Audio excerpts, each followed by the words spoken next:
J'enseigne en Chine. Je pose la question à mes étudiants chinois, who is the best of this class? Everybody. Tout le monde est le meilleur.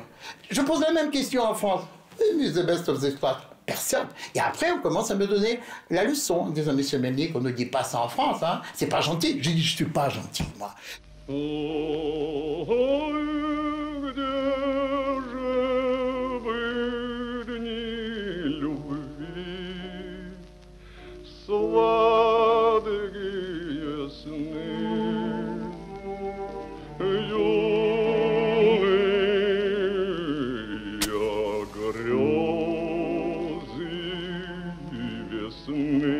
Alexandre Melnyk, on se connaît depuis... depuis une éternité. Depuis toujours. On se tutoie? On se tutoie, bien entendu. Et on va à l'essentiel. Oui. Alors, pour dire l'essentiel, je dois te faire un aveu. Je t'ai toujours considéré, quand on était jeune, comme une espèce de fou joyeux. Ah, c'est un compliment, tu veux dire? Oui. Parfait.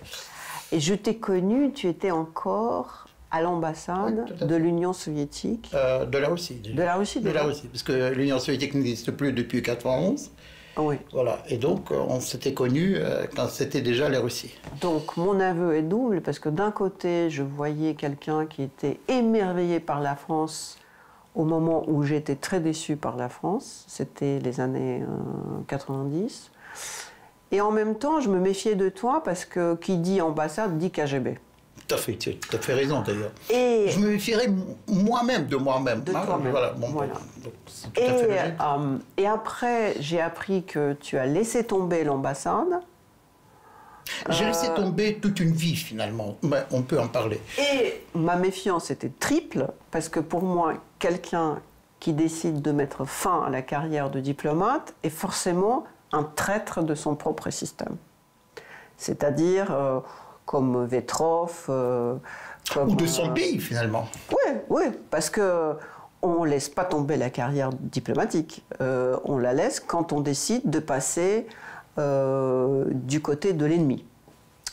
Comme on fait certains... Tu as employé le mot ennemi, c'est fort. Voilà. Ouais. Alors, qui tu es? Qui suis-je? Je m'appelle Alexandre Melnyk. Je suis né Sacha Melnyk. Mon nom est d'origine ukrainienne, mais je ne savais pas que j'étais ukrainien, parce que je suis né dans un pays qui s'appelait l'Union soviétique, comme toi d'ailleurs, donc qui effaçait les identités. En Allemagne, Ah oui, d'accord, c'est bien. Bon, on était soviétique quand même. Oui, bon, bien sûr. On était soviétique. Oui. Et l'Union soviétique voulait créer le mot soviéticus. Et le mot soviéticus, c'était un homme ou une femme, nouveau, nouvelle, qui était au-dessus des identités initiales. C'est-à-dire, il n'y avait pas d'Ukrainien, d'Estonien, de Tadjik, tout le monde était soviétique. Donc, je suis né soviétique, je ne savais pas que Melnyk, c'est pas russe, quoi. Donc, je ne connaissais pas du tout mes origines. Après, j'avais un truc, toujours un truc que je n'ai jamais caché, je ne sais pas d'où ça vient, mais ce truc s'appelle une ambition. C'est-à-dire, je pensais que, d'ailleurs, tu dis que j'étais émerveillé par la France, je suis émerveillé par la vie. Par la vie, nuance. La vie, c'est une petite parenthèse entre la naissance et la mort. Donc il faut se dépêcher de lui donner du sens et du plaisir. Ben voilà, c'est ce que je voulais. Et je ne me rappelle plus exactement à quel âge, mais j'avais toujours cette ambition d'aller vers le haut. Et aller vers le haut au mérite. C'est pas prendre la place de quelqu'un, hein, pas jouer les coudes, mais m'épanouir dans la vie. Grâce à qui? Grâce à moi. Je voulais être président des États-Unis. Tout en étant soviétique, le mot soviéticus, hein, le mot que j'ai déjà employé, ça ne m'intéressait pas, l'Union soviétique. Regardez, les dirigeants soviétiques, ils étaient moches. John Kennedy était beau, il était souriant. Et son épouse, on ne connaissait pas les épouses de Khrouchtchev, de Brejnev et compagnie. C'est quoi les épouses? Jacqueline Kennedy était magnifique. Donc j'étais émerveillé par la vie. J'étais émerveillé par le rêve. J'étais émerveillé par le rêve américain. Bon, après, j'ai dit, mais qu'est-ce que je peux faire dans ce pays qui s'appelle l'Union soviétique? Donc, j'ai décidé d'intégrer la seule école qui pouvait ouvrir une sorte de fenêtre sur le monde, c'est-à-dire le MGIMO. Bon, c'est l'ENA, HEC, réunis. Hein. Donc, Sciences Po peut-être aussi. Mes parents m'ont dit, t'es fou. Voilà. C'est pour ça que je dis, quand tu me dis que j'étais un fou, c'est un compliment. Ben, il faut avoir cette folie créatrice. Il faut être fou pour avancer dans la vie. Ben, j'étais fou, pas peut-être assez. Eh bien, j'ai intégré le MGIMO tout seul. Parce que finalement, tu sais bien que le MGIMO, c'est un truc de planquer de fils à papa. Je dis de fils à papa parce qu'il y avait très peu de filles à papa, mais enfin, il y en avait quand même quelques-unes. Voilà, quelques-unes.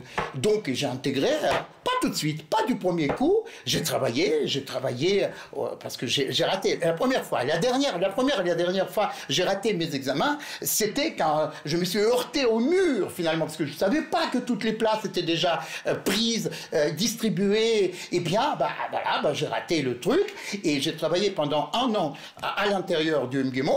Et après, je suis entré, je suis devenu étudiant de la faculté de journalisme parce que finalement, la diplomatie ne m'intéressait pas trop. Et comme ça, parce que je connaissais déjà du monde, les gens me connaissaient, j'ai commencé à écrire des trucs dans le journal du MGIMO. J'ai intégré la faculté de journalisme et j'ai la fâcheuse habitude d'aimer les études. C'est-à-dire, si quelqu'un considère les études juste comme un truc pour avoir un diplôme, ben ça, c'est pas moi. Moi, j'aime lire, j'aime écrire, j'aime écouter les gens, j'ai la fâcheuse habitude d'écouter ce qu'on me dit. Et peut-être écrire quelque chose, gardant toujours cet émerveillement, parce que je voudrais bien garder ce mot émerveillement, et émerveillé par la vie, par chaque instant qui passe. Et la vie est très courte. Eh bien j'étais le meilleur élève du MGIMO.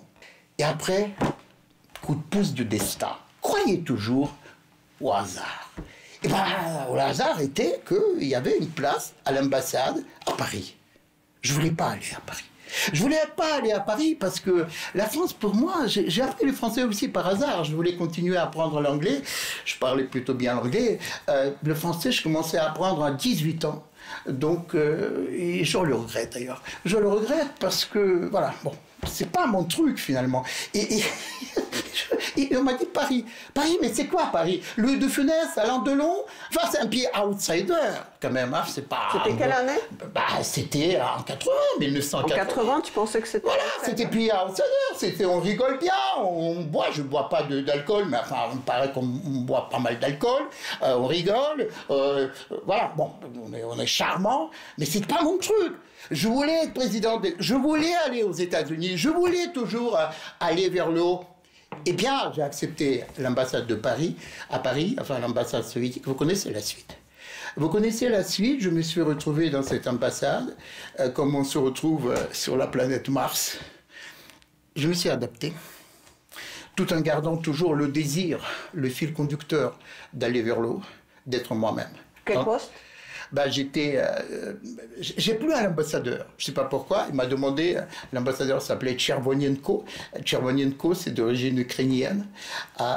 Et il m'a demandé dans l'ascenseur. Personne ne lui parlait d'ailleurs, non. Parce que l'ambassadeur soviétique à l'époque, c'était comme le roi Soleil à Versailles. Finalement, il y avait des courtisans et personne n'osait lui parler. Alors que moi, je lui parlais normalement. Dans l'ascenseur, je l'ai croisé. Il m'a demandé, et quel est votre nom? Je dis Melnik. Il m'a dit, Melnik, c'est ukrainien. J'ai dit oui. Et ben lui, Tchervonienko, il s'entourait d'Ukrainiens. Je ne sais pas pourquoi, mais à la fin de sa vie, finalement, c'est peut-être la voix du sang, de ses origines, de ses racines. Voilà, donc c'est lui qui a écrit un télégramme à Moscou. Je voudrais que Melnik revienne. Et finalement, je suis devenu assistant de l'ambassadeur Tchervonienko. Pardon de t'interrompre. Oui. Qu'est-ce que tu penses de Vetrov? On l'a un peu sacrifié, ça se fait pas.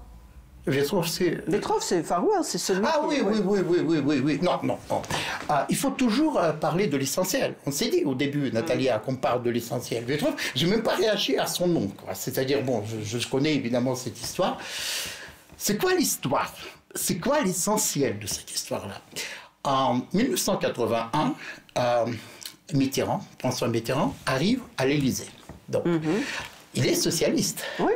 Son slogan, changer la vie. Oui. Et on a peur que les communistes vont venir avec les chars. Autour de lui, c'est quoi le contexte international? Reagan, anticommuniste, plus anticommuniste que Reagan, tu meurs, quoi. C'est-à-dire, c'est pas possible. Margaret Thatcher, plus anticommuniste que Margaret Thatcher, tu meurs, quoi. Et on regarde comme ça sur Mitterrand, c'est une bête curieuse, quoi. Socialiste et évidemment communiste. Et en plus, il fait rentrer dans le gouvernement des ministres communistes. Et à un moment donné, Mitterrand était obligé, par la force de choses, de montrer que la France n'est pas tout à fait pays communiste et que lui n'est pas tout à fait socialiste. Donc, c'est-à-dire, il fallait frapper très fort, très très fort. Et comment frapper fort? Il faut expulser les soviétiques. Donc, voilà, il a appelé Bonnet, j'oublie son prénom, enfin, donc, ce qui était le directeur de la DST, et lui a demandé de préparer la liste des diplomates. Et après, il y a cette histoire de Faruel qui arrive. Donc, cette histoire de Faruel, qui arrive d'ailleurs à la représentation commerciale, c'est rue de la Faisonnerie, c'est pas boulevard Lannes. Mais évidemment, cette affaire est venue se greffer, finalement, dans ce projet, je dirais, géopolitique. Je suis quand même professeur de géopolitique, permettez-moi d'introduire quand même quelques dimensions géopolitiques. Donc, cette expulsion de 47 diplomates aux pseudo-diplomates soviétiques s'inscrivait dans le contexte d'un grand projet géopolitique à l'intersection de la France, de l'Angleterre, des États-Unis. Ma question, c'est, tu viens en France, je découvre que tu considérais à l'époque que c'était un pays qui finalement ne te fascinait pas comme ça. Non. J'avais au contraire compris à l'époque, quand on était jeune, que tu as oublié mon émerveillement de la vie par la vie. Je suis toujours émerveillé, c'est-à-dire je me suis retrouvé en France, je suis émerveillé par la vie en France. Mais donc, tu as toujours dit que tu étais passionné par la langue, que tu l'as apprise. Oui, c'est-à-dire toute ma vie, c'est une chasse aux mots. Oui. Voilà. Et voilà que je te vois émerveillé par la France. Je me souviens, mais tout émerveillé. Chaque maison, chaque pavé de place. C'est toi qui m'as montré la maison la plus étroite sur le quai de Seine. Tu étais vraiment amoureux de ce pays. Et moi, qui suis grandi à Paris dans les années 70. Je suis partie de France en 80, je suis revenue en France en 90 et j'étais très déçue tout de suite. En 90, je n'ai pas reconnu la ville de Paris que j'ai quittée adolescente. Je me suis retrouvée, j'ai quitté l'Union soviétique et je me suis retrouvée dans l'ambiance de l'Union soviétique. J'ai commencé à travailler à la télévision et j'ai découvert toutes les choses bizarres et je disais pas à l'époque bolchevique, mais soviétique. Et toi, tu étais émerveillé. Et du coup, aujourd'hui, tu es toujours émerveillé par la France? Non, pas du tout, pas du tout. J'ai jamais été émerveillé. J'ai été émerveillé par la vie. Nuance. C'est-à-dire, c'est pas moi qui ai choisi la France. Donc, mais c'était ma vie. Donc, c'est-à-dire, qu'est-ce qui me reste? C'est-à-dire la capacité d'adaptation que j'apprends aujourd'hui à mes étudiants à travers le monde. Il faut s'adapter. Parce que les gens qui ne s'adaptent pas, ils disparaissent. C'est un peu l'exemple des dinosaures. Donc, c'est-à-dire la capacité d'adaptation. C'est quand même, voilà, c'est très important, c'est vital partout. Eh bien, je me suis adapté. Après, bon, entre nous, Paris, c'est une belle ville, hein, il y a quand même pas mal de choses formidables. Il y a une histoire. Et je suis passionné d'histoire. C'est-à-dire, Paris, c'est une ville qui me parle. Évidemment, chaque pierre, chaque rue, parce que c'est quand même un condensé de l'histoire universelle, qui dépasse aussi le cadre national, parce que la France peut avoir quand même un certain rayonnement mondial, pas toujours, pas à toutes les époques. Mais si tu prends par exemple le siècle des Lumières, eh bien, où tu commences par exemple par Descartes. Descartes, c'est quand même quelqu'un qui influence la pensée globale, planétaire, universelle. Sauf que, petite nuance, et d'ailleurs ça tombe bien pour notre conversation, parce que Descartes, qui est né en France, il est né en Touraine, il a fait des études en France, et après il est parti. C'est Descartes, qui est considéré comme l'un des symboles de ce qu'on appelle la mentalité cartésienne. Ben, il n'a pratiquement jamais vécu en France. Il est mort en Suède. Donc, c'est-à-dire déjà une nuance. Et après, c'est une question, ça veut dire quoi aimer finalement? Est-ce que aimer, c'est se prosterner? Ou aimer, c'est être lucide? Aimer, c'est critiquer. Ben voilà, moi j'opte toujours pour la seconde option. Aimer quelqu'un, c'est être lucide. Aimer quelqu'un, garder toujours cet esprit critique.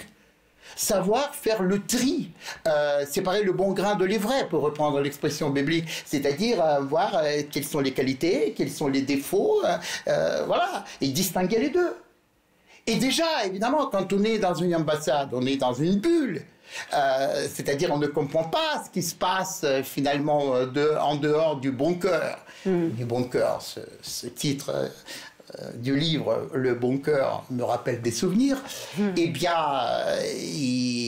moi je sortais, mais je sortais toujours d'ailleurs, tu es une preuve vivante pour dire que je sortais en dehors du bon cœur. Parce que ce qui était toujours pour moi important, de savoir que je vis, même à l'étranger, même cloîtré officiellement, formellement, dans un bon cœur, je vis.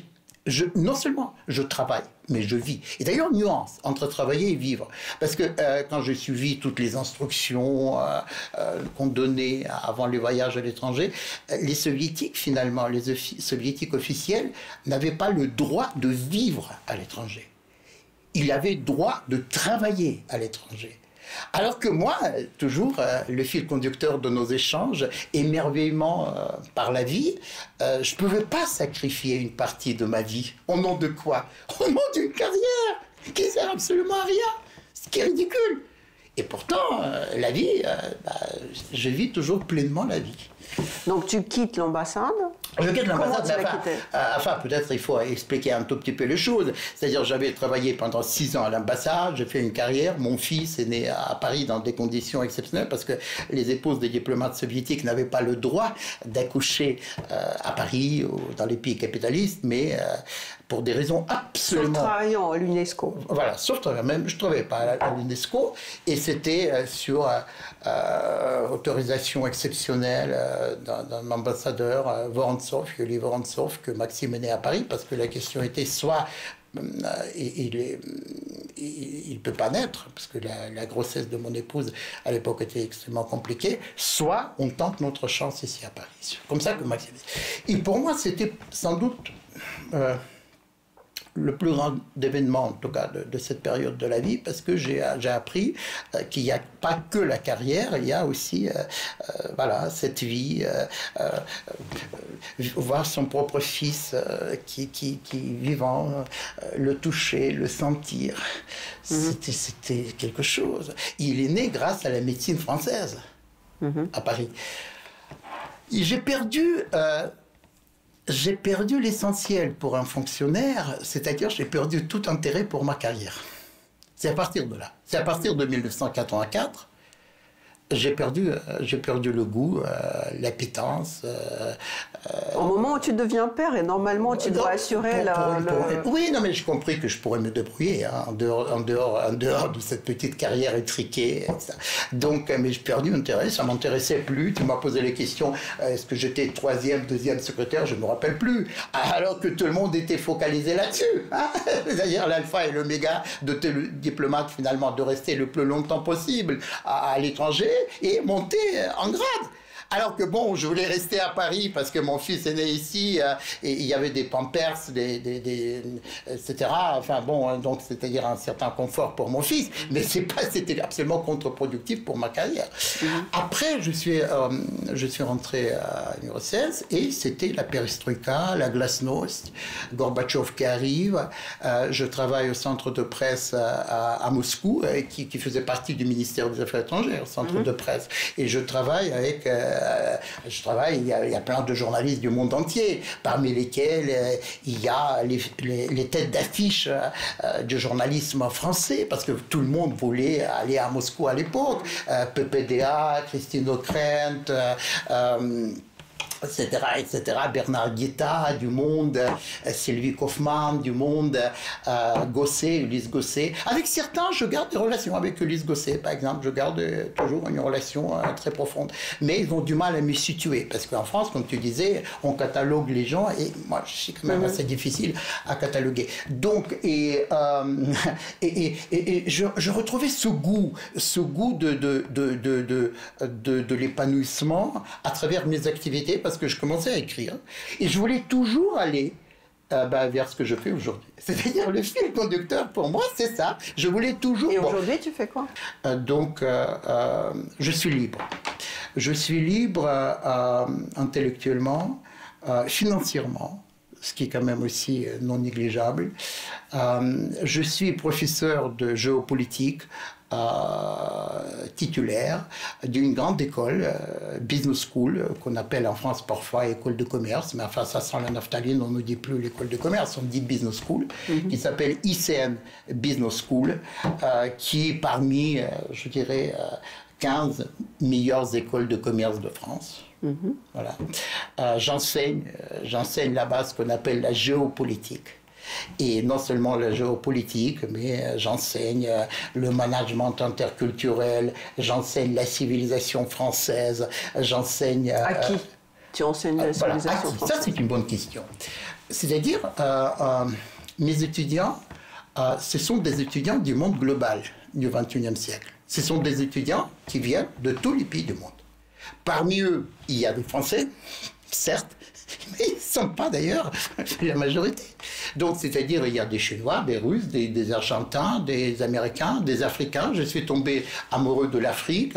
Je travaillais dans le cadre de l'ICN Business School pendant 10 ans à Dakar. Je ne peux plus imaginer ma vie sans Afrique. Donc, évidemment, je travaillais aux États-Unis, je travaillais au travail, parce que le Covid a quand même un tout petit peu rebattu les cartes, dans les pays les plus riches et les plus pauvres du monde. C'est-à-dire, les plus riches, c'est la Suisse, je travaille, parce que ma vie aujourd'hui ne se limite pas à ICN Business School. Je suis sollicité à titre personnel, mais l'attachement à l'ICN Business School est très fort chez moi, parce que c'est mon école de cœur. C'est-à-dire, et l'école de cœur, c'est tout simplement parce que ce sont des étudiants qui me suivent, auxquels je suis attaché aussi, et cette école qui est devenue aussi une partie de ma vie depuis 16 ans. Depuis 16 ans, je suis professeur à ICN Business School. Mais c'est une école globale. Et c'est ça qu'il faut expliquer, que nous avons en France, malgré toutes les difficultés, malgré tous les problèmes, nous avons des écoles qui sont décloisonnées, qui sont ouvertes sur le monde du XXIe siècle. C'est-à-dire, dans le cadre de cette école-là, l'Afrique, les pays les plus pauvres, parmi les plus pauvres et parmi les plus riches. Il y a aussi, par exemple, je dois être l'un des rares professeurs français qui enseigne à la fois en Israël et en Algérie. Heureusement, en Israël, ils ne mettent pas les tampons dans le passeport, parce que sinon, je pourrais avoir quand même quelques problèmes à la frontière algérienne. Et quelle civilisation tu enseignes française? L'ancienne ou celle qui... Non, la civilisation, Natalia, c'est toujours la continuité. En tout cas, moi, je pense qu'une civilisation humaine, c'est la continuité. La continuité dans sa diversité qui transcende les aléas de régimes politiques, des époques qui changent. Donc, j'enseigne la civilisation tout court, la civilisation humaine. Donc, la géopolitique, c'est quoi? Dans mon livre, la géopolitique, le monde nous appartient, la géopolitique, c'est la vie. Je donne ma définition de la géopolitique. C'est une vision du monde et de l'humanité. Et quand on dit vision du monde de l'humanité, c'est quand même une vision de la civilisation ou des civilisations humaines. Donc, voilà. Je venais d'apprendre il y a une demi-heure que finalement tu n'es pas venu en France par amour. J'étais persuadée que c'était différent. Par amour de la vie. Moi, je dirais que je suis venu par amour de la vie. Est-ce que aujourd'hui, ça fait combien d'années que tu es en France? Ça, tout le monde peut compter. C'est-à-dire, je suis arrivé à Paris pour la première fois le 31 août 1980. Donc après, il y a eu une période où j'étais à Moscou, à Genève, voilà. Une grande partie de ta vie, tu as Oui, tout à fait, oui, Et entendu, oui. Comment était la trajectoire tu dis civilisation, c'est une trajectoire, continuité, qu'est-ce qui a changé? Il y a quelque chose qui a changé? En France? Oui. Non, c'est-à-dire, il y a ce que j'appelle l'ADN civilisationnel, c'est-à-dire le génome. C'est-à-dire, il y a des caractéristiques de toutes les civilisations, que ce soit les civilisations chinoises, russes, africaines, etc. Il y a des traits de ces civilisations qui, sans être immuables, sans être éternelles, se transmettent de génération en génération. C'est-à-dire qu'il y a cette continuité. Après, il y a évidemment des strates civilisationnelles qui s'agrègent à cet ADN. C'est-à-dire, il y a des régimes politiques. Il y a aussi le changement du monde, parce que chaque pays, chaque civilisation connectée au monde. On ne peut pas vivre déconnecté du monde. Parce que si la France a changé, c'est parce que le monde a changé. Parce que la France ne peut pas faire l'abstraction du monde dans lequel la France vit. Donc, c'est-à-dire, trouver toujours cette synthèse, ce modus vivendi, entre le changement permanent et la continuité de l'ADN civilisationnel, c'est mon challenge, c'est mon défi dans tous mes enseignements. Donc tout va bien? Non, non, non, jamais bien. Qu'est-ce qui te dit que évidemment la France va très mal. C'est un pays qui est profondément malade. C'est un pays profondément malade. Il y a ce malaise français qui s'explique par le fait que la France est déconnectée du monde du XXIe siècle. C'est-à-dire la France ne comprend pas le monde dans lequel elle vit. D'ailleurs, mon livre précédent que j'avais écrit s'appelle « Reconnecter la France au monde ». Reconnecter la France. Oh là là là là, quel chantier. Quel chantier. Et pourquoi? Parce que la France, c'est un pays qui s'adapte moins bien que la plupart des pays du monde au changement, déjà. Au XXe siècle, les changements étaient plutôt lents. Ils ont été inscrits dans une temporalité longue. C'était la guerre froide, c'était une certaine stabilité, hein, donc simulacre de stabilité. Alors qu'à partir de la chute du mur de Berlin, en 89, le monde s'est mis en branle, s'est mis en mouvement. Et finalement, aujourd'hui, on vit dans un monde où la seule certitude, c'est l'absence de toute certitude. Et la mentalité française, c'est-à-dire le logiciel mental français, n'est pas adapté à ce changement. La mentalité française, c'est une mentalité qui cherche toujours des zones de confort, dans une certaine stabilité, même dans des situations qui ne s'y prêtent pas, où la stabilité n'existe pas. Donne des exemples. Plein d'exemples, c'est-à-dire le système politique. Commençons par le système politique français, la Ve République française, c'est-à-dire la monarchie constitutionnelle, le système complètement pyramidal, top-down, c'est-à-dire du haut vers le bas, le système vertical, c'est l'exception française. Tu ne trouveras aucune autre démocratie du monde qui fonctionne dans ce modèle de verticalité politique. Ce modèle de la Ve République était conçu par un seul homme, pour un seul homme. Je parle de Charles de Gaulle. C'était en 1958. Dois-je rappeler à tout le monde que nous sommes en 2021. Donc voilà, c'est-à-dire manque d'adaptabilité, la mentalité qui est trop lente, c'est l'apanage d'un pays qui se considère vieux. Parce que la France, on dit souvent, c'est un vieux pays, ce qui est faux. Parce que si vous comparez la Chine, c'est à peu près 7000 ans. 7000 ans d'histoire, la Chine, la civilisation chinoise. La France, c'est le 1er siècle avant Jésus-Christ, c'est-à-dire 2000 et quelques. C'est un pays relativement jeune. Mais sauf que nous, on a tendance à dire on est vieux. Ben, quand on dit on est vieux, on devient mieux. Vieux, c'est une sorte de prophétie autoréalisatrice. Donc il faut casser ce cercle vicieux. Il faut rajeunir la France, il faut lui donner la vitalité. De qui peut venir cette vitalité? De mes étudiants. Parce que mes étudiants, c'est le motif, la source de mon optimisme. Moi, je pense que la France, à travers son histoire, avait donné des exemples de vitalité, de rayonnement, d'initiative, d'innovation, de créativité. Qu'est-ce qui empêche de renouer avec cette tradition au XXIe siècle? où avec le seul clic, chaque individu peut aller à l'échelle planétaire avec ses propres idées. Et toute l'histoire de l'humanité aujourd'hui le montre. Tu crois vraiment à la vertu du clic? Ah bah évidemment, je crois à la vertu du clic parce que je pense qu'on vit aujourd'hui... Tu ne penses pas que c'est le contraire? Non, mais non. Il faut donner du sens au clic. Le clic, c'est peut-être la plus grande innovation, invention de l'humanité, qui permet aujourd'hui à un clic de se brancher avec l'ensemble des connaissances de l'humanité. Je peux te dire un commentaire? Bien sûr. J'ai parlé avec mon fils il y a quelques jours, parce que lui, comme toi, il pense qu'aujourd'hui, on a accès à tout le monde, et je pense que c'est l'inverse. Oui. Parce que quand on est sur Facebook, on accepte des amis, on refuse des amis. On accepte d'aller dans un groupe, on refuse d'aller dans un groupe. On ne laisse plus, au fond, de hasard. Parce que on choisit une tribu, en plus imaginaire, et on refuse d'appartenir à une autre, ou on refuse une autre, et parce qu'on a fait un clic, on pense qu'on a donné. Le clic, pour moi, c'est l'un des mots de passe du XXIe siècle. Je travaille d'ailleurs beaucoup avec mes étudiants sur les mots de passe, c'est-à-dire l'essentiel, la quintessence du XXIe, le clic. Le digital, le digital.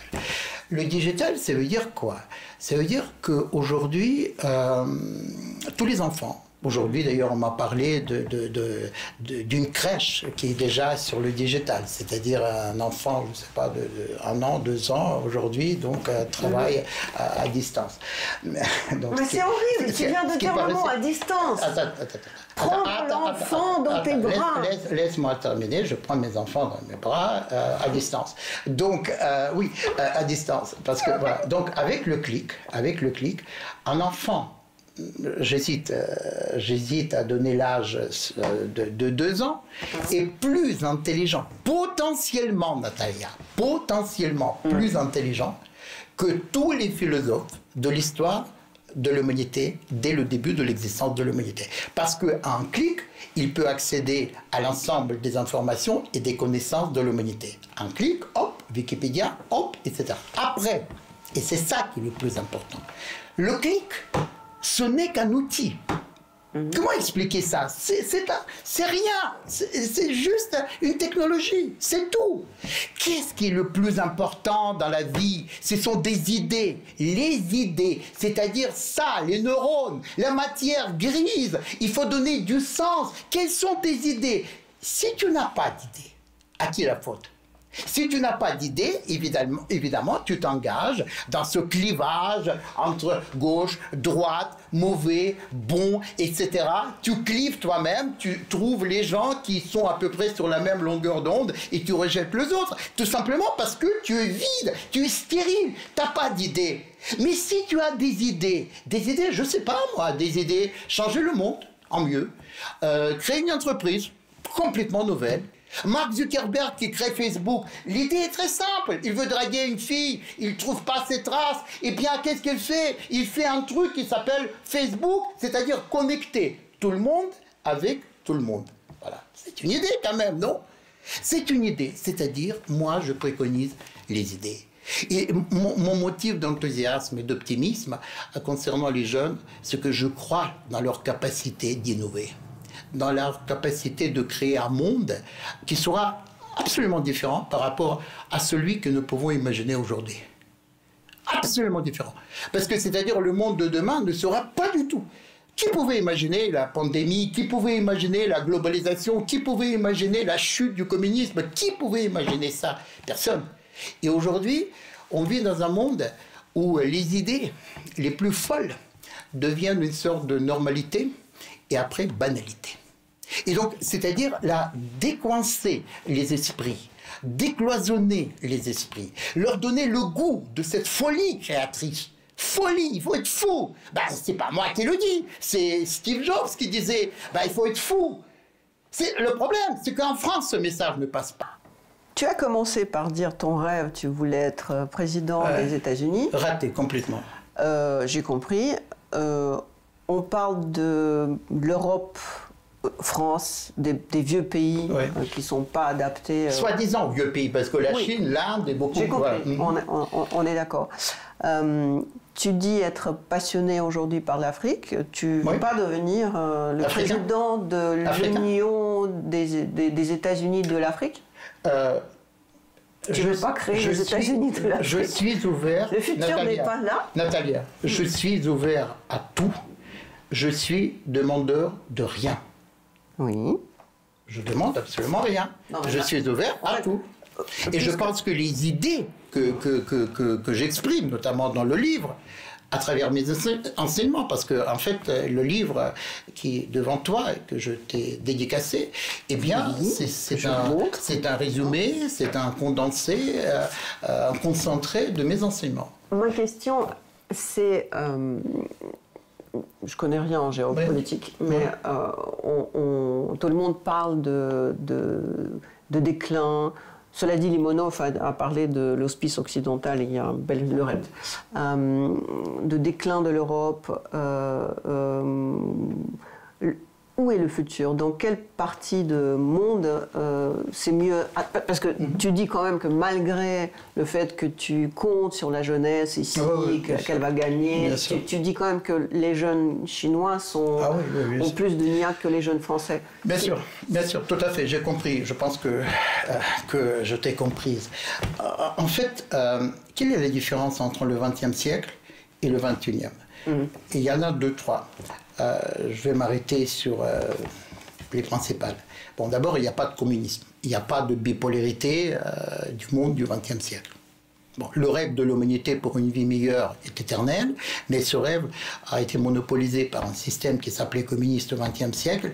Le communisme n'existe plus. Deuxième différence, les révolutions technologiques. Je ne prononce jamais le mot industriel, puisque je ne sais pas ce que c'est industrie aujourd'hui, mais la révolution digitale, la digitalisation du monde qui rend notre monde plat, aplatissement du monde. Et what does it mean? Ça veut dire quoi, l'aplatissement du monde? Ça veut dire que chaque individu, quelle que soit sa géolocalisation, la couleur de peau, la religion, tout, statut, vieux, jeune, etc., il a à peu près les mêmes, la même égalité des chances avec le digital et doté des idées innovatrices, créatrices, etc. Et après, justement ce que tu disais, une des nouveautés du XXIe siècle, et non seulement par rapport au XXe siècle, mais par rapport aux 5 siècles précédents, depuis la Renaissance du XVe siècle, c'est que le monde du XXIe siècle n'est pas et ne sera pas occidental. C'est-à-dire la civilisation occidentale a perdu ce que j'appelle le monopole de l'histoire. C'est-à-dire on peut être de plus en plus moderne et de moins en moins occidental. Donc, c'est-à-dire il y a le nouveau pôle d'excellence. Ce n'est pas les pays émergents, il ne faut pas confondre avec les pays émergents, mais les nouveaux pôles d'excellence qui montent en puissance. Donc, quels sont ces nouveaux pôles d'excellence? D'abord, c'est l'Asie. C'est-à-dire c'est la Chine, l'Inde, la Corée du Sud et l'Asie de façon générale. Et en quelque sorte, l'axe principal du monde du XXIe siècle, c'est le Pacifique. C'est-à-dire si le XXe siècle, c'était l'océan Atlantique, et tout se passait à travers l'océan Atlantique. Donc l'axe principal était quoi? Était Londres, New York, peut-être Paris, etc., l'Atlantique, quoi. C'est fini. Aujourd'hui, l'axe principal, en gros, c'est une métaphore, c'est San Francisco et Shanghai. C'est-à-dire basculement de l'Atlantique vers le Pacifique. Le pivot, c'est ça, le pivot. C'est-à-dire le monde n'est plus occidental aujourd'hui. Et quand je dis ne plus occidental aujourd'hui, on peut se développer, mais de façon exponentielle. C'est ce que je constate en Chine. Donc, je connais, j'enseigne là-bas depuis 2006, quoi. Donc, le changement et la métamorphose est colossale, titanesque. Eh bien, on peut se moderniser, on peut progresser sans adopter le mode de vie occidental, sans adopter, par exemple, la démocratie. Et la question dont je débat avec mes étudiants, parce que mes cours, ce n'est pas vraiment des cours magistraux, ce sont des interactions, quel pourrait être le meilleur régime politique adapté aux réalités du XXIe siècle? Global, interactif, interconnecté, interdépendant, instantané. Est-ce que c'est toujours la démocratie? Mais pourquoi la démocratie ne marche pas aujourd'hui? Pourquoi la démocratie n'est pas capable de produire de la croissance économique, produire du chômage? Pourquoi les jeunes ne croient plus aux vertus de la démocratie dans les pays démocratiques? Mais pourquoi? Donc si les jeunes ne croient pas dans la démocratie, il n'y a plus, la démocratie n'a pas d'avenir. Donc peut-être un système plus autoritaire, à la limite le système chinois, bon, etc. Donc, évidemment, les pôles d'excellence du XXIe siècle, pour répondre à ta question, d'abord, c'est l'Asie. Le basculement de l'Europe ou de l'Occident de façon générale, puisqu'il ne faut jamais oublier que les États-Unis, c'est un bébé civilisationnel de l'Europe, donc c'est-à-dire un basculement de l'Occident vers l'Asie. Pour le moment, après, je suis certain que c'est l'Afrique qui va se réveiller, d'autres continents, d'autres pays, qui sait. Mais l'essentiel, ce n'est pas des pays, Nathalie. L'essentiel, c'est l'individu. L'essentiel, c'est la personnalité de chacun. L'essentiel, c'est la démarche individuelle. L'essentiel, c'est quelqu'un qui pilote sa vie. L'identité, c'est pas forcément d'avoir une certaine couleur de peau. L'essentiel, c'est pas forcément d'avoir une religion dans laquelle vous êtes né. L'identité, c'est votre perception du monde dans lequel vous vivez. C'est pas votre passeport qui fait de vous un citoyen. C'est votre attachement aux valeurs qui fait de vous un citoyen. Et donc, c'est pour ça que, quelle que soit la géolocalisation, quels que soient les pays qui peuvent monter par-ci, par-là, le vrai clivage passera par les gens qui ont des idées, qui veulent changer le monde, améliorer le monde et s'épanouir dans le monde. C'est-à-dire une sorte de quête du bonheur personnel en interaction avec autrui, avec les autres. Voilà, et les autres. Et c'est-à-dire le clivage passe entre les gens qui sont émerveillés par la vie, si tu me permets de revenir sur cette expression de début, émerveillés, c'est-à-dire qui donnent du sens, essaient de donner du sens à chaque instant de leur vie, et ceux qui s'incrustent dans le passé et qui pensent qu'il n'y a pas de changement, que l'avenir sera la répétition de la situation d'aujourd'hui, alors que l'avenir n'est jamais la répétition d'aujourd'hui. Jamais. L'avenir, c'est quelque chose que tu bâtis tout le temps. Par exemple, nous, pendant cette interview, nous bâtissons l'avenir. Chaque instant, nous bâtissons l'avenir. Peut-être à petite parcelle. On avance, on donne du sens à notre vie et on essaie d'améliorer le monde.